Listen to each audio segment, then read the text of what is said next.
বাড়ির একচালার ঠাকুর 22,000 25,000 থেকে শুরু, 30-35। তো হ্যালো বন্ধুরা, কেমন আছো তোমরা সবাই? আশা করছি তোমরা সকলেই খুবই ভালো আছো, সুস্থ আছো। আর ভালো তো থাকতেই হবে, তার কারণ দুর্গাপূজা আসতে আর মাত্র 100 দিন বাকি। তো এই 100 দিন বাকি থাকতে আমি কিন্তু চলে এসেছি দক্ষিণ কলকাতার তোমার আমার সকলের প্রিয় শিল্পী প্রশান্ত দার স্টুডিওতে। দেখতেই পাচ্ছ চারিদিকে কিন্তু দুর্গা ঠাকুরে ভর্তি, মানে এখানে কিন্তু দুর্গা ঠাকুরের প্রস্তুতি জোর কদমে চলছে। যদিও বা আগের একটি ভিডিওর মাধ্যমে তোমাদেরকে প্রশান্ত দার স্টুডিও দেখিয়েছিলাম, কিন্তু 100 দিন আগে কেমন কিভাবে প্রস্তুতি চলছে সেটা কিন্তু দেখতে পারবে আজকের এই ভিডিওর মাধ্যমে। তো চলো বেশি কথা না বাড়িয়ে আজকের ভিডিওটা তাহলে শুরু করা যাক। তো এই হচ্ছে বন্ধুরা প্রশান্ত পালদাদার স্টুডিও। দেখতেই পাচ্ছ এখানে কিন্তু ব্যানারটা দেওয়া রয়েছে, নাম্বারও দেওয়া রয়েছে। আর তোমাদেরকে অ্যাড্রেসটা বলে দিচ্ছি, এইদিকে কিন্তু রয়েছে Jadavpur railway station. Jadavpur railway station থেকে তোমরা অটো অথবা বাস পেয়ে যাবে। অটোতে 14 টাকা ভাড়া আর বাসে 10 টাকা ভাড়া, ঠিক। আর এই দিকে কিন্তু রয়েছে বন্ধুরা কবি নজরুল মেট্রো স্টেশন, ওখান থেকে 5 মিনিটের হাঁটা পথে কিন্তু রয়েছে প্রশান্ত দার স্টুডিও। চলো আস্তে আস্তে ভেতরের দিকে প্রবেশ করে বেশ কিছু দৃশ্য তোমাদের সামনে তুলে ধরি। তো প্রথমেই ঢোকার পরে কিন্তু আমি দেখতে পাচ্ছি এখানে এক অভূতপূর্ব থিমের দুর্গা ঠাকুর রয়েছে। দেখতেই পাচ্ছ মা কিন্তু এখানে বসে রয়েছেন, দেখতে কিন্তু দারুণ লাগছে। এবং অসুরের বডিটা দেখো, সত্যি অভূতপূর্ব এক চিত্র, দারুণ লাগছে মাকে। এবং মায়ের কিন্তু এক মায়াবী রূপ।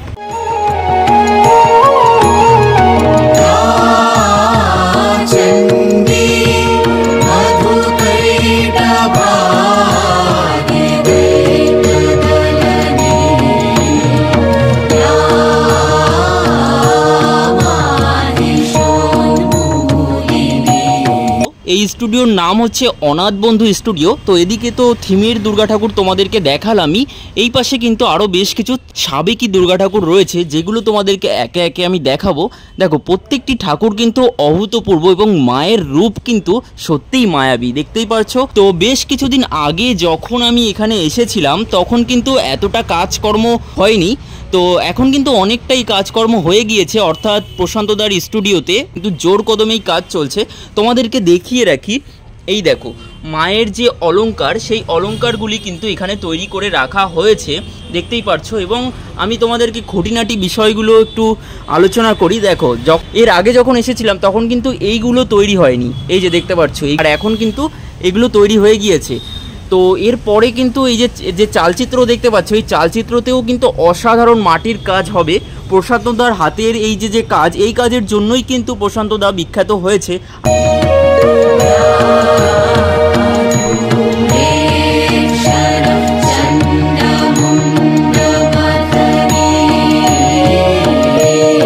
ওই দিকটা থেকে তোমাদেরকে এই যে মাতৃ প্রতিমা এখানে রয়েছে, দুর্গা ঠাকুরের টোটাল এই যে একটা সেট এখানে রয়েছে, দেখো কতটা বড়, চালচিত্র দিয়ে শুরু করে অনেকটা কিন্তু উচ্চতার এই ঠাকুরটা। তো সত্যিই খুবই ভালো লাগে এই জিনিসগুলো দেখতে। যখন এইগুলো রং করা হবে তখন তো আরও বেশি ভালো লাগবে। তো তোমাদেরকে একটা জিনিস আমি দেখিয়ে রাখি, এখানে দেখো একটা প্যাঁচা, তো প্যাঁচার গায়ে এত সুন্দর যে কাজ করা হয়েছে জাস্ট দেখার মতন। তোমরা যদি এখানে এসে দেখো সত্যি মুগ্ধ হয়ে যাবে। তো যাই হোক বন্ধুরা, এবার তোমাদের একটু এই দিকটা দেখাই। মানে এই স্টুডিওটায় কিন্তু অনেক ঠাকুর রয়েছে, এদিকেও রয়েছে। আস্তে আস্তে আমি সবটাই বিবরণ করব আর কি। এদিকে যে ঠাকুর রয়েছে, এদিকের ঠাকুরে কিন্তু অনেকটাই কাজ বাকি রয়েছে। আর এই যে দেখো মায়ের চোখটা দেখো কতটা টানা টানা, সত্যি মুগ্ধ হয়ে যাওয়ার মতন।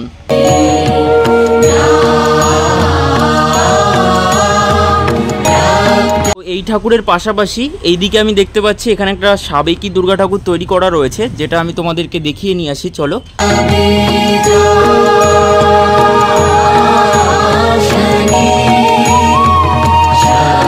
আগের দিন যখন আমি এসেছিলাম তখন আমি তোমাদেরকে এই দিকটা দেখিয়েছিলাম আর কি, এই ঠাকুরগুলো দেখিয়েছিলাম। কিন্তু এই যে গলিটা রয়েছে, এই গলিটা কিন্তু তোমাদেরকে দেখায়নি, মানে এটা আর একটা অংশ। এই গলিতে কিন্তু আরও বেশ কিছু ঠাকুর রয়েছে যেগুলো কিন্তু অভূতপূর্ব। চলো এক ঝলক তোমাদেরকে আমি দেখাচ্ছি। দেখো এখানেও কিন্তু কাজকর্ম অনেকটাই কিন্তু এগিয়ে গিয়েছে। দেখো এই যে দেখতেই পারছো, বাহ। এদিকটায় আমি আগের দিন আসিনি, তো আজকের ভিডিওতে কিন্তু দেখিয়ে দিচ্ছি। দেখো কার্তিক ঠাকুরের যে অলংকারগুলো রয়েছে, সেই অলংকারগুলো দেখো অভূতপূর্ব, সত্যি মাটির কাজগুলো কত সুন্দর। এরপরে যখন এগুলোকে রং করা হবে অভূতপূর্ব লাগবে। আর দেখো সরস্বতী ঠাকুরকে দেখো, সত্যি খুবই সুন্দর লাগছে। এবং মা দুর্গা রয়েছেন এখানে দেখতেই পারছো, এবং এই অপোজিটেও কিন্তু মা দুর্গা রয়েছেন, মানে একদম দেবদেবীদের আতুর ঘর বলা যেতে পারে। মানে এই লাইন জুড়ে টোটাল জুড়ে একদম ঠাকুরে ভর্তি আর কি।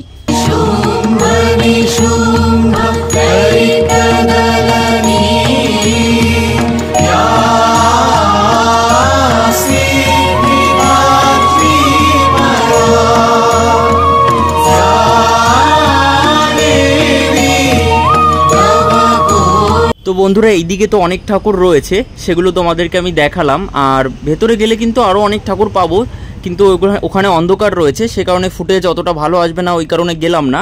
তো এদিকে দেখিয়ে রাখি, এদিকে একচালার বেশ কিছু দুর্গা ঠাকুর রয়েছে, যেগুলো তোমরা ছোটোখাটো যে সমস্ত ক্লাবে পুজো হয়ে থাকে সেই ক্লাবের পুজোর জন্যও নেওয়া যেতে পারে, আবার বাড়িতে যে সমস্ত পুজোগুলো হয় সেখানেও নেওয়া যেতে পারে।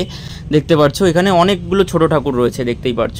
এক ঝলক তোমাদেরকে আর কি দেখিয়ে রাখলাম। তো যাই হোক, এখান থেকে আমরা বাইরের দিকে মানে এই অংশ থেকে বাইরে বেরিয়ে আরও যে সমস্ত বড় বড় ঠাকুর রয়েছে সেগুলো তোমাদেরকে দেখাবো। তো এই ঠাকুরটা তোমাদেরকে এক ঝলক দেখিয়ে রাখি। তো এই যে ঠাকুরটা রয়েছে, এই ঠাকুরের যে চালচিত্র, সেই চালচিত্রে দেখো বিভিন্ন দেবদেবীদের মূর্তি, মানে বিভিন্ন চিত্র কিন্তু এখানে অঙ্কন করা রয়েছে, বিভিন্ন দেবদেবীদের মূর্তি, দেখতেই পারছো। বিষয়টা কিন্তু দেখতে একটা ইউনিক লাগছে। এবং এখানে দেখো জুম করে তোমাদেরকে আমি দেখাচ্ছি, ত্রিশূলের চিত্র অঙ্কন করা রয়েছে, দেখতেই পারছো। আর মায়ের মুখটা কিন্তু অসাধারণ, সত্যিই মায়াবী। তো চলো আস্তে আস্তে ভেতরের দিকে যাই, আরও বেশ কিছু দুর্গা ঠাকুর তোমাদেরকে দেখাচ্ছি। দেখো এই যে দেখো এইখানে একটা দুর্গা ঠাকুর রয়েছে, যে দুর্গা ঠাকুরটি কিন্তু অভূতপূর্ব, এবং তার যে মাটির কাজ সত্যিই অসাধারণ। দেখো মাটির কাজগুলো দেখো, লক্ষ্মী কার্তিক সরস্বতী থেকে শুরু করে অসুরের যে কাজ, এই যে দেখো অসুরের কাজটাও কিন্তু সত্যি খুবই ভালো হয়েছে। মানে অসুরকে আর কি বলবো, মানে অসুরের মতন লাগছে না, সত্যি আর একটা দেবতার মতন লাগছে, মানে অসাধারণ কাজ আর কি।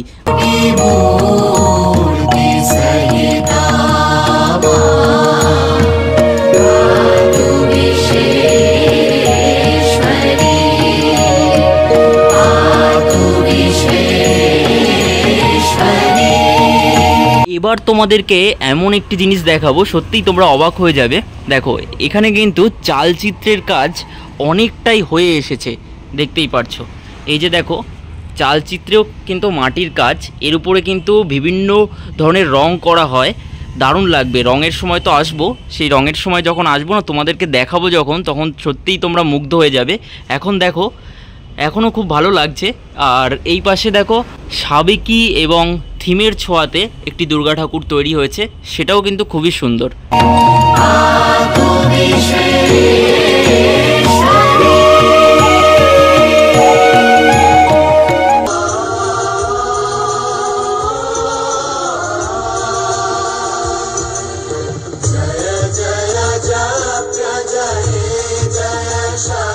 তো এবার আমি একটু ভেতরের দিকে চলে আসলাম আর কি।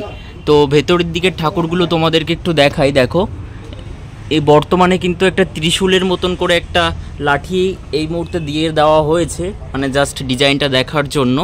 আর এখানে গণেশ ঠাকুর রয়েছে, এখানে দেখতে পাচ্ছ লক্ষ্মী ঠাকুর। এখানে কিন্তু এই ঠাকুরটি বসে রয়েছে। তো আগের দিনও এসেছিলাম, খুব একটা যে বেশি কাজ এগিয়েছে এই ঠাকুরের তেমনটা কিন্তু নয়, কিন্তু এই ঠাকুরটা কিন্তু দেখতে খুবই সুন্দর লাগছে।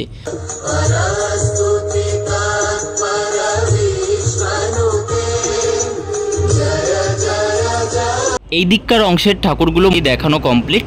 এবার আমি এই দিকে আসবো। এই দিকেও কিন্তু গতবার আমি দেখিয়েছিলাম যখন আমি এসেছিলাম, মানে এর আগের বার।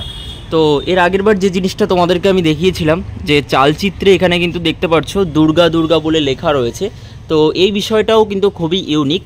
তো এগুলোর উপরে যখন রং করা হবে তখন তো কতটা সুন্দর লাগবে তোমরা বুঝতেই পারছো। আর এই পাশে বেশ কিছু বড় বড় কালী ঠাকুর রয়েছে, যেগুলো কালী পুজোর সময় আসবো, এবং কালী পুজোর প্রস্তুতিও তোমাদের সামনে আমি তুলে ধরবো।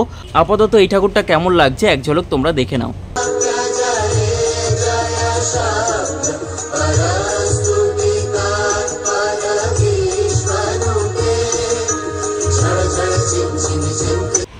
দেখতেই পাচ্ছ এই পাশেও কিন্তু বেশ কিছু ঠাকুর রয়েছে, যেগুলোর কাজ কিন্তু কিছুটা এগিয়েছে। এই যে ঠাকুরগুলো, এইগুলোতে কিছুটা কাজ বাকি রয়েছে। এই পাশের ঠাকুরগুলোতে এই যে ঠাকুর রয়েছে। আর তোমাদেরকে মেইন যে আকর্ষণ, মানে আজকের ভিডিওর আরও একটা মূল আকর্ষণ, সেটা হচ্ছে এই ঠাকুরটা। এর আগের ভিডিওতেও দেখিয়েছিলাম, দেখতেই পারছো অসুরের কিন্তু হিংস্র ভাবটা এখানে কিন্তু দেখা যাচ্ছে না। অসুরেরও একটা মায়াবী রূপ কিন্তু প্রশান্তদা এখানে তুলে ধরেছেন বলা যেতে পারে। এবং অসুরের বডিতে যে কাজগুলো করা হয়েছে সত্যিই অভূতপূর্ব, এবং মায়ের পরনে যে বস্ত্র রয়েছে সেই বস্ত্র কিন্তু সত্যিই অভূতপূর্ব, মানে দেখার মতন। এগুলোকে ঢেকে রাখা হয়েছে, দেখতেই পারছো মূর্তিগুলোকে ঢেকে রাখা হয়েছে কোনো কারণে হয়তো। তো এটা তোমাদেরকে এক ঝলক দেখিয়ে দিচ্ছি।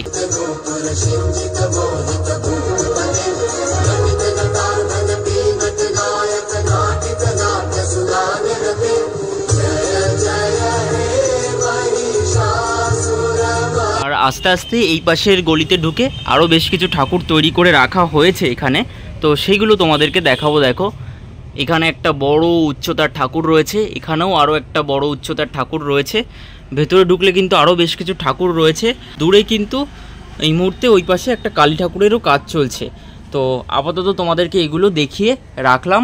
তো মোটামুটি পুরো স্টুডিও কিন্তু আমি কভারেজ করেছি দুর্গা ঠাকুরের। তো বন্ধুরা দেখতেই পারছো তোমরা, প্রশান্তদা কিন্তু এই মুহূর্তে মায়ের মুখমণ্ডল তৈরি করছেন। তো প্রশান্তদার সাথে আমরা একটু কথা বলে নেব। তো প্রশান্তদা, আবারও দেখা কিছুদিন বাদে, কেমন আছো বলো? চলছে ভালোই। আচ্ছা, তো কেমন কাজ চলছে? আর তো 100 দিন বাকি চলছে এখন মোটামুটি, কোথাও মাটির কাজ চলছে, কোথাও সাজানো গোছানোর কাজ চলছে, সব রকমই চলছে মোটামুটি। আর মাস দেড়েকের মধ্যে রঙের কাজ শুরু হবে আমাদের, তারই প্রস্তুতি চলছে। যেহেতু দুর্গাপূজা আসছে আর মাত্র 100 দিন বাকি, মানে 3 মাস বাকি, তো তোমার অনুভূতি কেমন মা যে আসছে সেই বিষয়ে কিছু যদি বলো? আমাদের তো এখনই পুজো, আমাদের এখন থেকে দুর্গাপূজা আসতে মানে আমাদের পুজোটা এখনই। আর পঞ্চমী এসে গেলে তখন আমাদের এমনি আর পুজো থাকে না, তখন আমাদের বিশ্রামের সময় এসে যায়। আচ্ছা, ভালো লাগছে, চেষ্টা করছি নতুন কিছু করার, নতুন কাজ দেখানোর, নতুন কিছু ভাবে উপস্থাপন করার চেষ্টা করছি। আচ্ছা, বিগত বছরে যে তুমি অর্ডার পেয়েছিলে, তো এবছর কি তার থেকে কোনো বেশি অর্ডার পেয়েছো? হ্যাঁ, গত বছরের সমতুল্যই চলছে, একটু হয়তো বেশি হতে পারে গত বছরের থেকে। আচ্ছা, তোমার স্টুডিওতে এই যে সোশ্যাল মিডিয়ার তরফ থেকে ফেসবুক ক্রিয়েটার বা ইউটিউব ক্রিয়েটাররা আসে, তো এই বিষয়ে তোমার কেমন লাগে বা এ থেকে তোমার কোনো হেল্প হয়েছে কি? হ্যাঁ, হেল্প তো হয়। হেল্প বলতে গিয়ে সোশ্যাল মিডিয়া এই জন্য মানুষের কাছে পৌঁছাতে পারছি, আমার ভিডিও দেখছে, আমাদের কাজ দেখছে। আচ্ছা, এটাই একটা ভালো লাগার ব্যাপার। এবছর কোন কোন বড় বড় ঠাকুর অর্ডার এসেছে আর কি? অর্ডার তো চলছে এখনো মোটামুটি। এদিকে দুর্গাপুরের একটা অর্ডার আছে, হরিঙ্গার একটা অর্ডার আছে, উড়িষ্যার একটা অর্ডার আছে। উড়িষ্যায়? হ্যাঁ। আচ্ছা, জামশেদপুরের আছে, কলকাতার আছে, তো শ্যামনগর, এইদিকে তোমার বারাকপুর, এদিকে দমদমের একটা ঠাকুর আছে, এদিকে আমাদের দক্ষিণ কলকাতায় তোমার চেতলায়, এদিকে আমাদের বারুইপুর, সব জায়গায় মোটামুটি আছে। অর্ডার কতদিন অবধি নেবে? উল্টো রথ অবধি নেবে। দর্শনার্থীরা এখানে যদি ঠাকুর দেখতে চায়, পুজোর আগে অনেকে ঠাকুর দেখতে চায় বা উল্টো রথের আগে অনেকে অর্ডার করতে আসবে, অ্যাড্রেসটা তুমি একটু বলে দাও। দক্ষিণ কলকাতা, গড়িয়া, বৈষ্ণবঘাটা, অঞ্জলি জুয়েলার্সের পাশে। আচ্ছা, আরও একটা প্রশ্ন সেটা হচ্ছে, তোমার ঠাকুরগুলিতে আমরা দেখতে পাই দুর্গা ঠাকুর বা কালী ঠাকুর যাই হোক না কেন, অধিকাংশই মাটির কাজ। তো এই যে তোমার যে আইডিয়াটা বা তোমার এটা একটা ইউনিক, এটা কিন্তু প্রশান্ত পালকে আরও বেশি মানে ইউনিক করে দেয়। তো এই বিষয় নিয়ে তুমি কি বলবে? মাটির কাজ দেখ, বাজারে যেসব আলগা গয়নাগাটি বিক্রি হয় সেগুলো তো ঠাকুর নেওয়ার 2 ঘন্টা আগে মোটামুটি ঠাকুর নিতে আসছে, সেই সময় লাগিয়ে দিলাম, হয়ে গেল। হ্যাঁ, এবার মাটির গয়নাগুলো আগে তৈরি করে সাজিয়ে ভাবনা চিন্তা করে সেগুলোকে করা যায়। মাটির গয়না এখন আমাদের চলছে, লোক মাটির গয়না আমাদের দেখে পছন্দও করছে, আর মাটির গয়নার কাজ আমাদের বেশি হয়। আলগা গয়না হয়, আলগা স্পেশাল গয়না অর্ডার দিয়ে বড় বড় গয়না সব রকমই কাজ হয় আমাদের। আচ্ছা, ছোট ঠাকুরের দাম একটু সম্পর্কে একটু বলে দাও। তাও বাড়ির 1 চালার ঠাকুর 22,000 25,000 থেকে শুরু, 30-35,000 টাকা সব রকমই আছে। বড় ঠাকুর আবার 70-80,000 টাকা, 1.5 লাখ টাকা, 2 লাখ টাকা সব রকমই আছে। আচ্ছা, তুমি একটু শারদীয়ার বার্তা দিয়ে দাও এবার। পুজো সবাই ভালো কাটুক, ভালো কাজ, যাতে ভালো ঠাকুর মানুষ দেখে সেই ব্যবস্থাই করে দিক, মানে কাজটা ভালো হোক আর মানুষ বুঝুক যে কোনটা ভালো কাজ, কোনটা কীরকম কাজ, কোনটা কী কাজ। আচ্ছা, তো অসংখ্য ধন্যবাদ দাদা চ্যানেলে সময় দেওয়ার জন্য। আবার আসবো, দেখা হবে। শারদীয়ার আগাম শুভেচ্ছা। আবার রঙের কাজ শুরু হবে। তো যাই হোক বন্ধুরা, এতক্ষণ ধরে তাহলে তোমাদেরকে দেখিয়ে দিলাম দুর্গাপূজার 100 দিন আগে আমাদের সকলের প্রিয় শিল্পী প্রশান্তদার স্টুডিওতে দুর্গাপূজা 2024-এর প্রস্তুতি কেমন কিভাবে চলছে এবং ঠাকুরগুলি কতটা প্রস্তুত হয়েছে। এরপরে যখন রং হবে তখন তো আমি আবারও আসবো এবং তখনকার আপডেটও কিন্তু তোমাদের সামনে আমি তুলে ধরবো। তোমাদের যাদের যাদের এই ভিডিওটি ভালো লেগেছে অবশ্যই কিন্তু এই ভিডিওটিকে লাইক কমেন্ট শেয়ার করবে এবং চ্যানেলে নতুন হয়ে থাকলে এরকম ধরনের ভিডিও আরও দেখার জন্য আমাদের চ্যানেলটিকে অবশ্যই সাবস্ক্রাইব করে নোটিফিকেশান বেল বাটনটি অবশ্যই অল করে রাখবে। তো চলো ফিরছি খুব তাড়াতাড়ি আরও একটা দুর্দান্ত ব্লগের সাথে, ততক্ষণ তোমরা ভালো থেকো সুস্থ থেকো। তো চলো এখনকার মতো বিদায় নিচ্ছি, চলো টাটা বাই বাই।